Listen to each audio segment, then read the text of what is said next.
Baik, hari ini kita diberkati dengan firman Tuhan, kasih tanpa syarat. Sangat penting kita belajar unconditional love. Sehingga kalau engkau mengasihi orang lain, bisa mengasihi walaupun disakiti, dikhianati, dikecewakan. Apapun yang kau alami, engkau tetap mengasihi dia. Saya ajak sama-sama kita belajar dari firman Tuhan, bagaimana kita memiliki wujud kasih Bapa tanpa syarat. Ingatlah 1 Yohanes 4 ayat yang ke-8.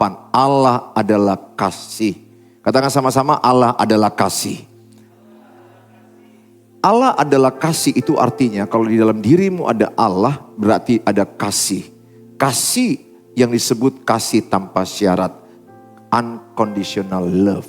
Kalau saudara memahami dan pulang nanti, saya percaya engkau bebas dari sakit hati, engkau bebas dari tersinggung, engkau bebas dari dikecewakan. Engkau akan menjadi orang yang tetap mengasihi walaupun dikhianati, walaupun engkau di PHP, di ghosting, apapun ceritanya, kasih Allah yang ada padamu permanen. Kasih Allah itulah yang memampukan engkau bisa mengasihi musuhmu. Kasih Allah yang ada padamu itulah bisa memberkati orang yang menyakitimu. Hari ini kita belajar dari kitab Lukas 15 ayat yang ke-12. Yang pertama kita akan mempelajari Allah mengasihi kita walaupun kita dalam kesalahan. Katakan sama-sama, Allah mengasihi saya walaupun saya masih ada dosa. Saudara, dalam kitab Lukas 15 ayat yang ke-12 kita akan membaca Lukas 15 ayat yang ke-12. Mari sama-sama kita baca 1-2 ya. Kata yang bungsu kepada ayahnya, Bapa, berikanlah kepadaku bagian harta milik kita yang menjadi hakku. Lalu ayahnya membagi-bagikan hartanya, kekayaannya itu di antara mereka. Saudara pasti pernah dengar cerita anak bungsu yang terhilang. Sebenarnya sih di dalam ayat ini bukan hanya anak bungsu yang terhilang, tapi juga ada anak sulung yang terhilang. Anak bungsu yang terhilang ini adalah ceritanya dia memaksa warisan dibagikan saat ayahnya masih hidup.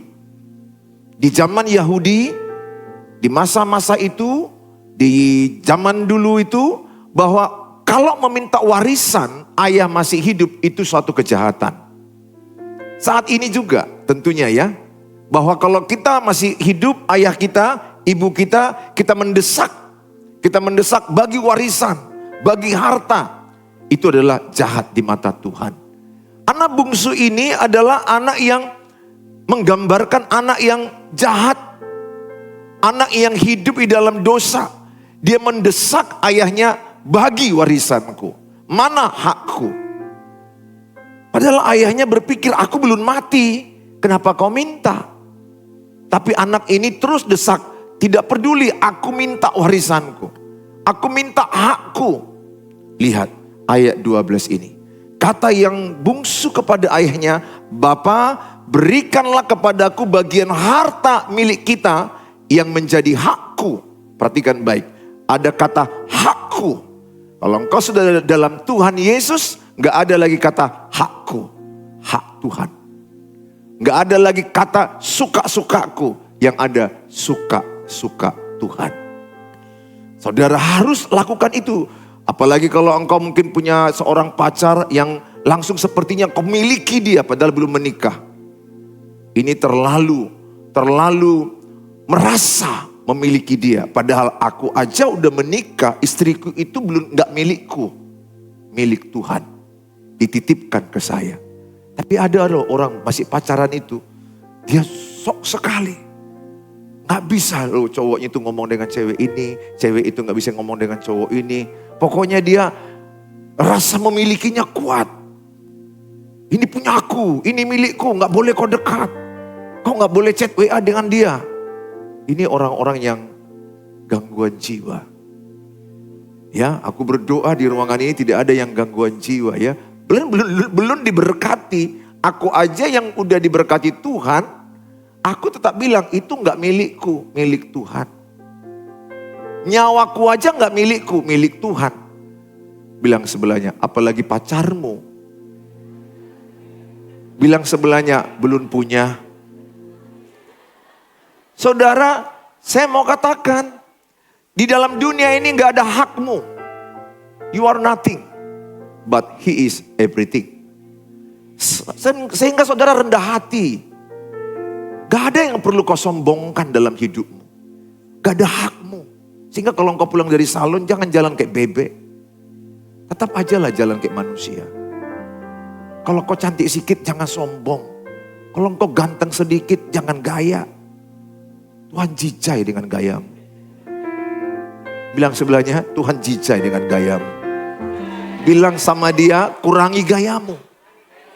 Perbanyak doa dan baca firman. Saudara, anak bungsu ini maksa hakku. Wah, ini jahat gak? Ada di sini anak-anak muda atau bapak ibu, misalnya orang tua masih hidup, minta warisan. Bapaknya tiba-tiba serangan jantung. Anak durhaka. Jangan ya. Kerjakan kuliahmu sebaik mungkin, pekerjaanmu sebaik mungkin, anggap seperti tidak ada warisan. Kalau ada, alhamdulillah. Puji syukur kepada Tuhan. Kalau ada, gak usah kau bahas-bahas, itu warisan anugerah. Orang bukan hasil usahamu itu. Usaha orang tuamu. Seberapa mau dikasih samamu, itu urusan Tuhan dengan orang tuamu. Jangan contoh sebagian orang tua berantem gara-gara warisan. Tanamkan di hatimu. Tidak mau berantem karena warisan.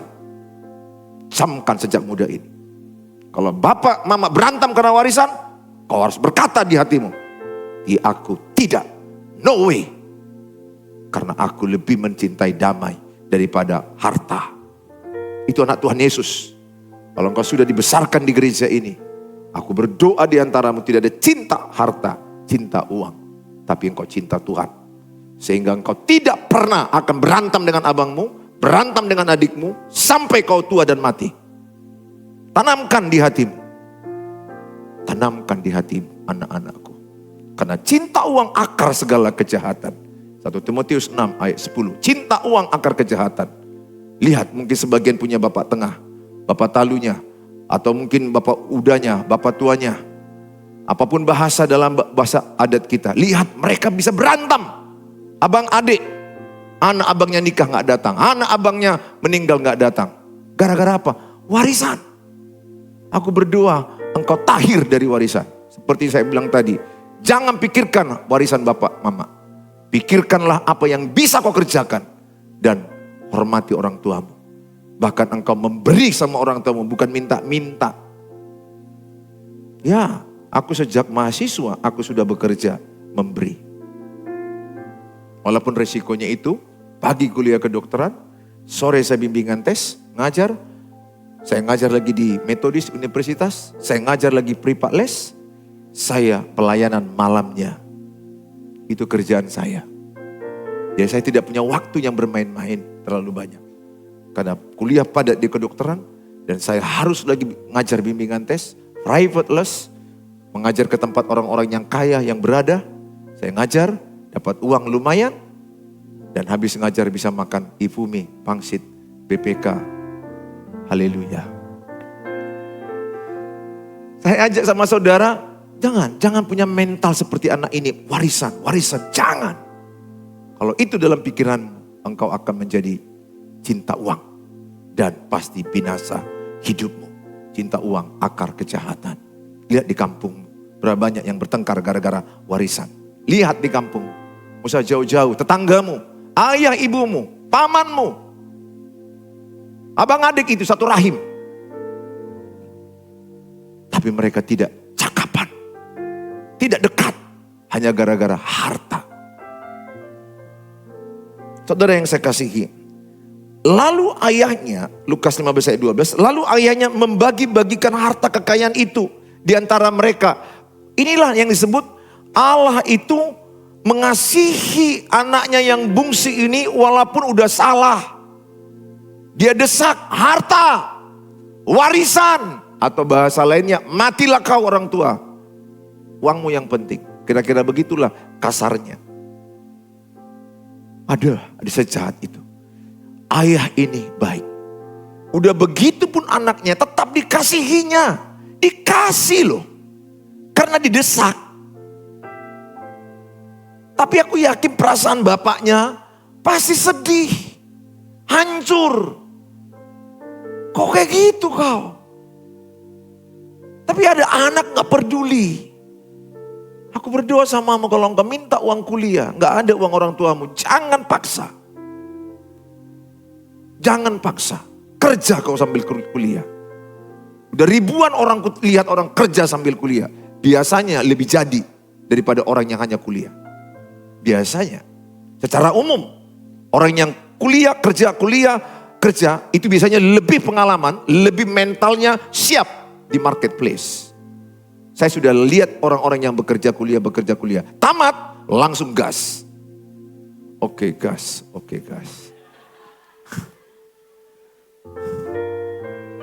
Saya berdoa, saudara harus menjadi orang-orang yang seperti itu. Jangan maksa. Ini bukan hanya uang itu, uang jajan pun kau paksa. Jangan anakku, jangan. Ngajar kau. Ngajar anak TK, ngajar anak SMP. Ajari mereka matematika. Ajari mereka pelajaran tambah-tambah mungkin anak SD. Ada kemauan, ada jalan. Tidak ada kemauan, banyak alasan. Nggak usah, jangan banyak gaya pada waktu kuliah. Cukup satu gaya, bertekun belajar. Bertekun cari Tuhan. Ya, sehingga engkau menjadi orang yang berhasil kelak. Orang tuamu susah sebagian. Aku bisa lihat dari wajahmu, wajah susah. Mungkin karena engkau orang susah. Saya pun orang susah dulu. Susah. Kuliah kedokteran itu bayar uang kuliahnya saya susah. Padahal negeri. Mamaku gak sanggup karena dia janda. Tapi saya berjuang. Saya lakukan apa yang bisa saya lakukan. Kalau engkau tidak bisa ngajar, engkau bisa grab. Silakan. Jangan maksa. Jualan online. Ingat, semakin engkau cepat kerja, semakin engkau tidak pernah nganggur setelah tamat. Jangan terlalu bangga tamat wisuda. Karena habis itu pengangguran kalau tidak bekerja. Harus berjuang. Buat lamaran 10, gak diterima buat 100. Gak diterima buat 1000, gak diterima buat 1 juta. Gak ada yang manggil kau 1 juta, berarti kau yang bodoh. Yang perlu ditanyain. Udah 1 juta pun kau buat, tak satu pun lalat yang memanggilmu. What happened with you? Sampai 1000 lamaran tidak satu pun yang manggilmu. Aku yakin gak mungkin seperti itu. Kalau engkau berkualitas, kau punya ilmu, kau punya skill, kau takut akan Tuhan. Aku percaya sorga terbuka bagi anak-anak Tuhan. Amin. Aku doakan samamu engkau tidak pengangguran. Kalaupun saat engkau habis wisuda engkau mengalami fase itu, oke, setahun berjuang. Setahun masih oke lah, toleransi. Masih bisa. Itu berjuang. Itu pun engkau tidak perlu pengangguran. Sambil grab. Mana pengangguran grab? Kan dapat duit. Bisa 70.000, 100.000 per hari. Ambil buat lamaran, grab lagi. Atau mungkin jaga parkir. Apa-apa. Yang penting halal. Yang penting kau jangan jaga istri orang. Dia bapak yang baik. Didesak, dia kasih. Ini anak bungsu pergi ke tempat jauh. Dia pergi judi. Pergi ke tempat pelacuran. Dia pergi memboroskan. Dia berpoya-poya. Dia jatuh melarat. Habis uangnya. Sampai akhirnya dia kerja di ladang tempat ternak babi. Yang lebih sedihnya lagi. Di masa itu terjadi kelaparan. Semua orang payah makan. Yang lebih sedihnya lagi, ternak babinya bisa makan, dia nggak makan. Jadi ketika ada makanan ternak babi bisa makan. Anak bungsu ini kelaparan. Dia kelaparan. Mungkin dia mau ambil makanan ternak babi itu. Mungkin babi itu bilang ambil jatah masing-masing. Gak dikasih loh. Artinya apa? Orang yang jauh dari Tuhan, hidupnya bisa hina seperti hewan. Maaf, ada wanita yang menjual dirinya dari satu laki-laki tiap malam ganti-gantian. Apa enggak hina hidup itu? Malam ini beda, malam besok beda. Seumur hidupnya ribuan laki-laki yang menyusuri dia. Mungkin di live streaming yang mungkin Anda mendengar ini. Kalau engkau salah satu seperti itu, bertobat. Tuhan mengasihi. Tuhan sayang sama orang berdosa. Tuhan hanya benci dengan dosa. Ada orang pemakai narkoba. Udah hidupnya seperti gak ada harga lagi. TV dijual. Periuk dijual. Kuali dijual. Dia pokoknya di rumah itu apapun dijual. Bentar lagi mamanya pun bisa dijualnya. Betul. Ini orang narkoba. Hidupnya jauh dari Tuhan. Apa yang terjadi dengan anak bungsu itu? Dia kelaparan. Ketika dia kelaparan, dia lihat babi itu makan dengan lahap. Dia teringat di rumah bapaknya banyak makanan. Di rumah bapaknya berlebih-lebih makanan. Banyak orang yang bekerja di rumah bapaknya. Maka yang dia pikirkan, dia nangis, dia menyesal. Dia sadar dia sudah berdosa. Dia sadar dia sudah salah. Dia sadar dia sudah melawan orang tuanya. Dia sadar dia sudah jauh dari Tuhan. Maka awal pertobatan adalah kesadaran. Ketika beberapa ibu-ibu yang bertanya ke saya, Pak, sampai kapan suamiku sadar atau sampai kapan suamiku bertobat dari selingkuhannya? Saya jawab, sampai dia sadar. Sebelum dia sadar, dia akan tetap selingkuh terus. Maka yang membuat anak ini adalah kembali bertobat, ada kesadaran. Dia sadar, dia ingat di rumah bapaknya. Dia datang ke rumah bapaknya, dia berlari, dia jalan ke rumah bapaknya dengan bau, dengan kurus, dengan compang-camping, bau babi, bau ternak hewan, bau kandang babi. Begitu hina, begitu hancur hidupnya. Lihat, yang kedua.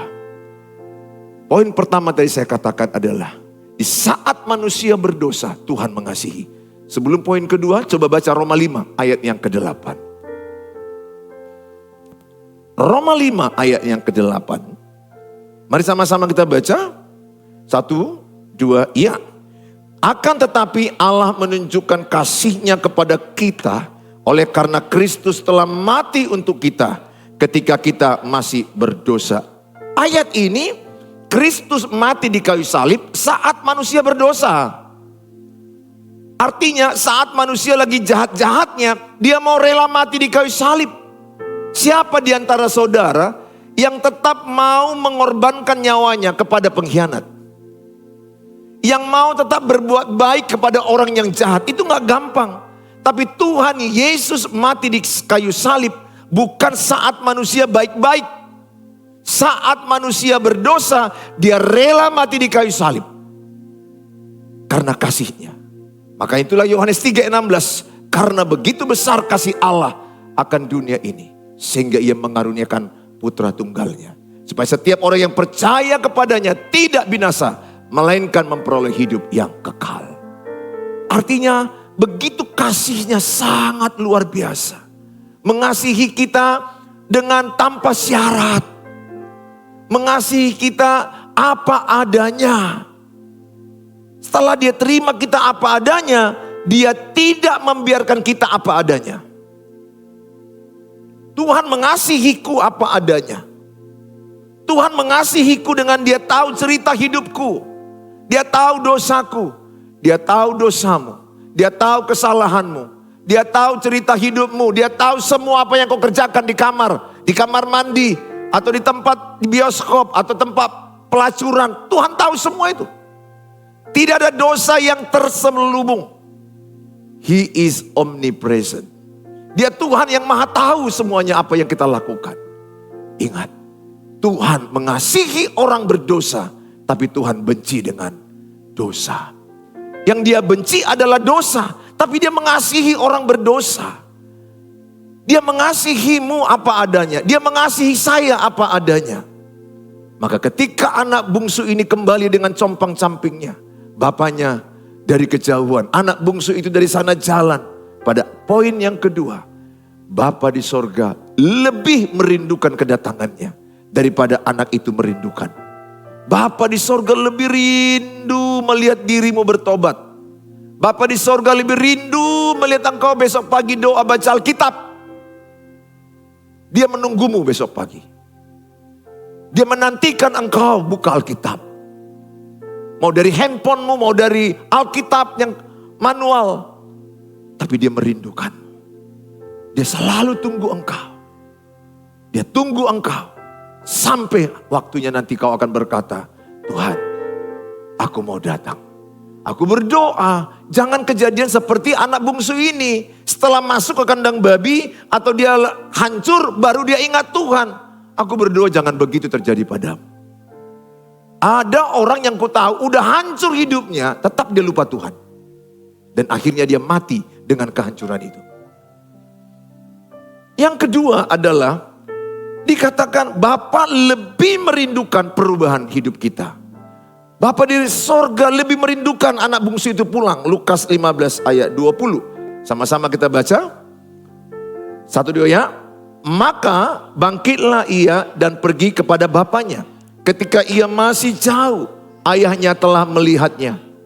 Lalu tergeraklah hatinya oleh belas kasihan ayahnya. Lalu berlari kepada mendapatkan dia. Lalu merangkul dan mencium dia. Saudara, sekaligus di poin ketiga, langsung saya lanjutkan. Di poin ketiga, Bapa mengembalikan identitas dia. Lukas 15 ayat yang ke-22. Tetapi ayah itu berkata kepada hamba-hambanya, lekaslah bawa kemari jubah yang terbaik. Pakaikanlah itu kepadanya dan kenakanlah cincin pada jarinya dan sepatu pada kakinya. Saudara yang saya kasihi, saya mau simpulkan. Ketika anak itu dari sana pulang dengan keadaan bau, dengan keadaan kurus, seorang bapa tidak akan pernah lupa anaknya. Ingat, seorang bapa itu mahkotanya itu adalah anak-anaknya. Mahkota kalian orang tua dan nenek kakek kalian. Sehingga kebanggaan saya, sukacita saya adalah melihat anakku berhasil. Itu harta yang melebihi daripada uang dan perak. Melebihi dari emas. Makanya kalau engkau menjadi anak yang sungguh-sungguh takut Tuhan, sungguh-sungguh belajar, kuliahmu berhasil, engkau bekerja, engkau menjauhi dosa, itu sukacita orang tuamu luar biasa. Aku berharap saudara bukan sekedar bermain-main dengan pelayanan gereja. Perubahan hidupmu itu akan menjadi sukacita orang tuamu yang luar biasa. Itu yang membuat orang tuamu panjang umur. Dan itu akan diceritakan di kampungmu. Betapa bangganya melihat engkau bekerja, kuliah, bekerja, kuliah. Atau kuliah pelayanan. Betapa bangganya, itu sukacita. Alkitab yang bilang, sukacita orang tua anak-anaknya. Sukacita anak-anak orang tuanya. Bukankah engkau sedih kalau ayah ibumu cerai? Bukankah engkau sedih kalau mereka berantem? Bukankah engkau sedih kalau melihat mereka itu hidupnya hancur-hancuran? Oleh karena itu saudara, itu kerinduan Bapa. Bapa di sorga, dia begitu merindukan engkau berubah. Bapa di sorga merindukan engkau bertobat. Pesanku anak-anakku, tinggalkan dosa. Tinggalkan kemalasan, tinggalkan kenajisan, tinggalkan kepura-puraan, tinggalkan kemunafikan, tanggalkan topengmu. Jangan topeng di gereja.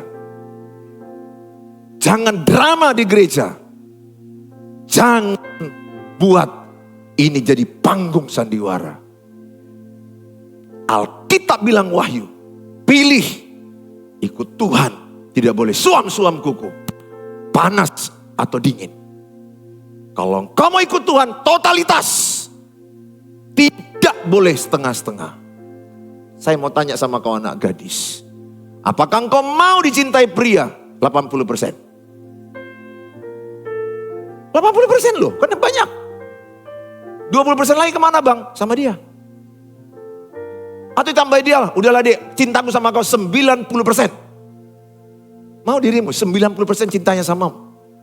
Terus kau tanya, bang kemana 10% lagi? Sama dia. Sama yang lain. Kau gak mau.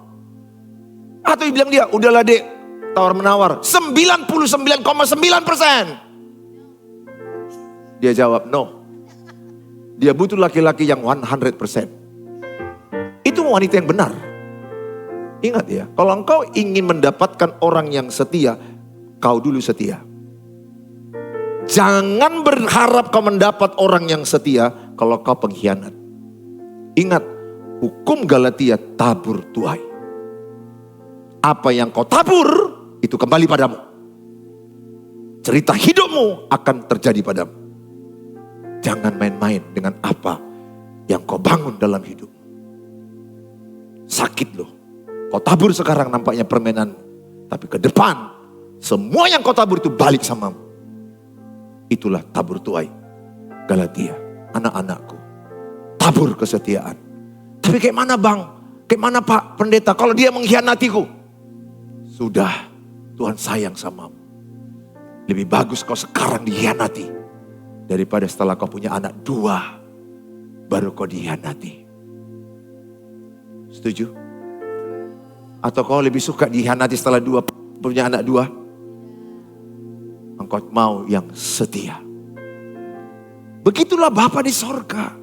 Bapa di sorga merindukan orang yang 100%. Cinta Bapa atau cinta dunia? 1 Yohanes 2 ayat 15-16. Kita disuruh memilih. Kalau engkau cinta Bapa, kau tinggalkan keinginan daging, kau tinggalkan keinginan mata, kau tinggalkan keangkuhan hidup. Gak boleh sekali dua. Kalau kau memilih daging, kau meninggalkan Bapa. Life is choice. Hidup ini pilihan. Pesanku samamu, jangan setengah-setengah. Karena kau pun tidak ingin dibuat orang setengah-setengah. Begitu Bapa di sorga. Bapa di sorga itu maha pecemburu. Dia Allah yang cemburu. Dia tidak kepingin engkau membagi cintamu kepada dunia ini. Kau hanya berkata, 100% just only you. Aku hidup hanya untukmu. Alasanku hidup hanya untukmu. Tinggalkan dosa. Tinggalkan perzinahan. Tinggalkan kesia-siaan. Tinggalkan suam-suam kuku. Tinggalkan yang namanya cinta dunia ini. Yakinlah anakku. Kalau kau cinta Tuhan, Tuhan akan kasih pasangan yang cinta Tuhan. Tuhan akan kasih kepadamu yang sepadan, yang mengasihimu. Saya hanya ajak engkau. Sungguh-sungguh. Itu yang terjadi. Anak bungsu itu datang, kemudian Bapak yang berlari. Bapak yang berlari. Dia ada di Yahudi itu paling pantang bapaknya yang lari. Anaknya yang harusnya lari. Tapi ditinggalkan semua itu. Dia lari, dia peluk. Dan aku yakin nangis. Kenapa nangis? Kerinduannya. Karena dia dipikir sudah mati. Hidup. Bayangan bapaknya, anakku mungkin udah mati. Ternyata hidup. Hilang, didapatkan. Dia peluk. Aku yakin dia nangis. Nangis sehancur-hancurnya. Bisa kubayangkan perasaan Bapak. Dia begitu merindukan anaknya. Dia peluk. Anaknya bilang, Papa, aku gak layak lagi jadi anakmu, Bapak. Jadikan aku budakmu. Yang penting aku makan, Bapak. Aku udah berdosa. Aku sudah jahat. Aku udah minta warisan. Aku udah berzina. Aku kepelacur. Aku pergi berjudi. Aku hidup kenajisan. Semua dosa sudah kulakukan. Aku jahat. Aku tidak pantas kau sebut anak. Bapa di sorga. Digambarkan oleh Bapa itu. Dia peluk anakku. Kau anakku. Sepatu dikasih. Cincin dikasih. Jubah baru dikasih. Dikembalikan identitasnya. Kau bukan budak anakku. Kau anakku. Kasih baju. Dikasih dia cincin sebagai otoritas anak Allah. Yohanes 1 ayat 12. Barang siapa percaya kepadanya diberi kuasa menjadi anak Allah. Dikasih dia sepatu baru untuk kehidupannya melakukan aktivitas yang baru. Saya hanya mau katakan kepadamu. Sebagaimana hidupmu saat ini. Bapa di sorga menantikan engkau. Bapa di sorga merindukan engkau datang sungguh-sungguh pada Dia. Lihat, kalau engkau mau sungguh-sungguh datang kepada Tuhan malam ini, engkau tidak sekedar hanya mendengar khotbah, tapi merubah hidupmu 100%. Dan engkau tidak lagi suka dosa. Engkau tidak mau lagi kemunafikan atau drama-drama. Engkau mau 100% hidupmu untuk Tuhan. Ingat, Tuhan melihat hatimu. Tuhan tidak melihat penampilan luarmu. Dia sayang samamu. Dia tahu kita ini mungkin seperti sesuatu yang sudah sangat hancur. Kalau saya menggambarkan samamu, uang 100.000 katakan ini. Baru. Kalau ini saya remuk-remukkan uang 100.000. Dia tetap 100.000. Bahkan kalau ini saya jatuhkan ke lumpur. Saya pijak-pijak. Tetap kalau dia masih utuh. Walaupun kotor. Walaupun dia sudah hancur. Dia tetap punya nilai. Kalau dia 100.000. BI akan mengakui asal jangan koyak. 100.000. Sehancur apa hidup? Sekotor apa hidup? Tidak ada dosa yang tidak diampuni Tuhan. Tuhan sayang samamu.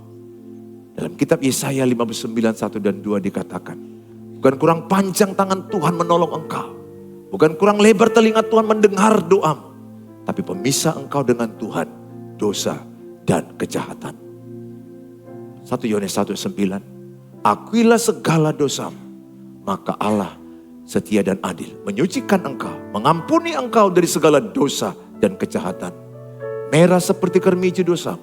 Akan putih seperti salju. Tuhan hanya mau mulai detik ini. Kau benci dosa. Kau benci kebohongan. Kau benci yang namanya dosa. Tapi engkau sayang kepada orang berdosa. Mungkin keluargamu lagi hancur-hancurnya. Atau mungkin kau anak yang pernah ditolak. Anak yang terbuang. Tapi ada juga anak sulung itu. Dia cemburu ketika anak sulung itu mendengar adiknya pulang. Dipestakan. Dia bilang kepada bapaknya. Aku yang baik samamu. Aku yang sayang samamu. Aku yang bersamamu. Tidak kau pestakan. Bapaknya bilang, anakku, kau kan bersamaku. Apa yang ada padaku kan milikmu. Kau gak perlu persoalkan itu. Apa aja kau minta aku kasih. Tapi si anak sulung itu iri melihat adik bungsunya. Jadi yang hilang itu dua-dua. Satu hilang di dalam rumah. Satu hilang di luar rumah. Si sulung hilang dalam rumah. Dia bilang, Bapak, kau tidak adil. Tapi bapaknya bilang, adikmu yang kukira mati, dia hidup. Dia hilang, sekarang sudah kudapat. Ayolah bersuka cita. Bukankah dia itu adikmu? Lihat, dalam satu keluarga bisa aja terjadi satu narkoba. Satu orang narkoba, semua keluarga bisa sakit. Tapi ketika satu orang yang narkoba ini berubah, harusnya semua keluarga bersuka cita. Wah, abangku yang narkoba udah bertobat. Ayo pesta. Abangku yang dari penjara udah pulang, berubah. Ayo kita pesta. Itulah Bapa di sorga. Tapi lihat orang di dunia ini. Kalau anaknya hancur, jarang dirayakan ketika berubah. Yang ada dihakimi. Anak durhaka. Kau gak lebih hebat dari abangmu. Kau gak lebih hebat dari kakakmu. Dibanding-bandingkan. Apa kau? Gak ada gunanya. Dengar. Separah apa yang pernah kau alami. Izinkan malam ini. Bapa di sorga menyentuh hatimu. Aku hanya mau berdoa anak-anakku. Supaya engkau hatimu bersih dari sakit hati. Karena kasih Bapa di sorga menerima engkau apa adanya. Tapi dia tidak membiarkan engkau apa adanya. Dia akan mengubah engkau dari apa adanya. Menjadi sesuatu yang luar biasa. Anak bungsu itu dikembalikan jubah, dikasih cincin, dikasih sepatu. Dan saya percaya kalau engkau malam ini berkata, Bapa, aku mau mengasihimu 100%. Engkau berkata kepada Tuhan seperti itu. Lihat, apa yang tidak pernah kau lihat dengan mata. Apa yang tidak pernah kau pikirkan. Apa yang tidak pernah kau rasakan. Sehingga mulai malam ini, engkau tidak sekedar ikut-ikut Tuhan. Engkau tidak sekedar melayani Tuhan. Tapi engkau berkata, aku mau mengasihimu. Aku mau rencanamu jadi padaku Tuhan. Aku mau tinggalkan segala dosa, kejahatan, kesalahanku. Aku percaya malam ini malam yang bersejarah dalam hidupku. Aku berdoa bagimu terjadilah malam ini. Tuhan tahu engkau terluka. Tuhan tahu pernah kau dibandingkan, dikecewakan. Atau abangmu pernah iri kepadamu. Atau engkau pernah tidak diperhitungkan. Izinkan kasih Bapa di sorga memulihkan engkau. Mari kita berkata.